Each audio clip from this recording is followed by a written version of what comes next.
If your wife pulls away when you touch her, she rejects your attempts at sex, and any conversation about sex ends up in her making you the bad guy and talking about how her needs aren't met in your marriage, you definitely need to hear this. I am Lindsay. This is Loving with Intention. We are just diving right in, and I am keeping it short today because this is literally exactly what you need to know if you want things to change. I have heard from countless men that it takes a massive toll on them to be rejected for years, and that sex is so much more than just sex. It's connection, it's love, it's trust, and so much more. I know this. I have made so many videos on this topic, and today I want to zone in on one thing. Dr. Emily Nagoski's research shows that the two keys to sustaining a strong sexual connection over a lifetime for a couple are, number one, a deep friendship, which means a foundation of love and trust and connection and a knowing that you're there for each other. And number two, prioritizing sex, like literally making sex a priority, like prioritizing getting skin to skin in bed. Because if you have a more responsive desire, which many women have, your body has to wake up to want to be intimate. It doesn't just get turned on from a thought or just out of the blue. It needs to almost remember, like, oh yeah, I do like this. Responsive desire is totally normal. It is a normal way to experience desire, just like spontaneous desire. It just means getting intentional about creating the context, the intimacy, the touch, so that desire can actually emerge. Those right there are the two keys to your long, fulfilling sex life: deep friendship, prioritizing sex. And I'm guessing that you hear that and you're like, well, this is hopeless then. She gets bothered by a kiss. She's not going to get skin to skin. I totally hear that. And there's actually a second part to what prioritizing sex means. Prioritizing sex also means prioritizing turning towards the hurts and misunderstandings that have collected over the years, brick by brick, building a wall between the two of you.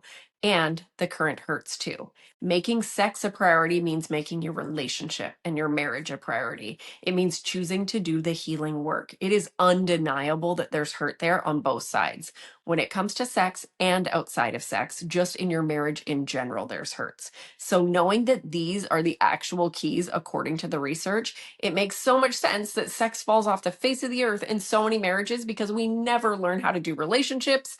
I don't know about you, but I had to actively start seeking out relationship growth information as an adult. No one handed me a manual. And even then, when I was reading books, listening to podcasts, watching YouTube videos, I still didn't know how to piece it all together. This stuff, like turning towards big feelings, healing hurts, creating a thriving relationship, it doesn't come naturally to us. Most people didn't have a very good example of what a thriving relationship looked like growing up, which isn't blame, it's just reality. We're all doing the best that we can with what we have and what we know. So we get to bring in so much love.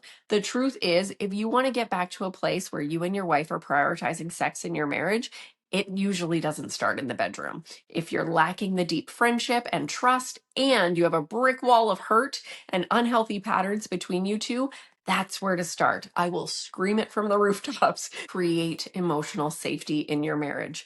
I know that can sound like kind of a big undertaking, and you've got this one life. If you want to be with your wife, but you don't want it to feel like this forever, now is a choice point. I'm not saying it's an easy choice. I know you've got a ton of hurt, maybe even resentment and anger. It can be really hard to lean in with all of those feelings, and staying where you are, I kind of think that's harder. You deserve to feel loved, connected, fulfilled.